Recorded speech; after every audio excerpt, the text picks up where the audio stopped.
আসসালামু আলাইকুম। বীর চট্টলা টিভি থেকে আমন্ত্রণ জানাচ্ছি আমি তানিশা সুলতানা আফিফা। নিরাপদ সড়ক চাই দাবিতে আজ সকাল 10টায় চট্টগ্রামের বন্দর ইপিজেড পতেঙ্গা সড়কে এক মানববন্ধন অনুষ্ঠিত হয়েছে। মানববন্ধনে মহানগরের বিভিন্ন শিক্ষা প্রতিষ্ঠানের প্রধান, শিক্ষক, শিক্ষার্থী, পেশাজীবী, ব্যবসায়ী, শ্রমিক সহ সর্বস্তরের মানুষ সরব অংশগ্রহণ করেন। সকলেই কণ্ঠে কণ্ঠ মিলিয়ে উচ্চারণ করেন নিরাপদ সড়ক চাই। মানববন্ধন নেতৃত্ব দেন চট্টগ্রাম মহানগরের বিএনপির সদস্য, সিটিজেন ফোরামের সভাপতি, ৩৮ নম্বর ওয়ার্ডের কাউন্সিলর, সাবেক বন্দর থানা বিএনপির সভাপতি আলহাজ হানিফ সওদাগর।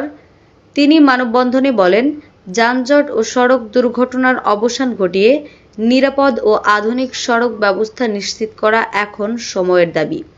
এই দাবি কোনো দলের নয়, এটি জনগণের প্রাপ্য অধিকার। মানববন্ধন চলাকালীন অংশগ্রহণকারীদের স্বতঃস্ফূর্ত উপস্থিতি ছিল চোখে পড়ার মতো।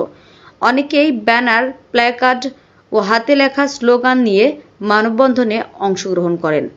আয়োজকরা মানববন্ধন শেষে চট্টগ্রামের মহানগরীর সকল শিক্ষা প্রতিষ্ঠান, শিক্ষক, শিক্ষার্থী, শ্রমিক, পেশাজীবী, ব্যবসায়ী ও সাধারণ জনগণের প্রতি আন্তরিক কৃতজ্ঞতা প্রকাশ করেন।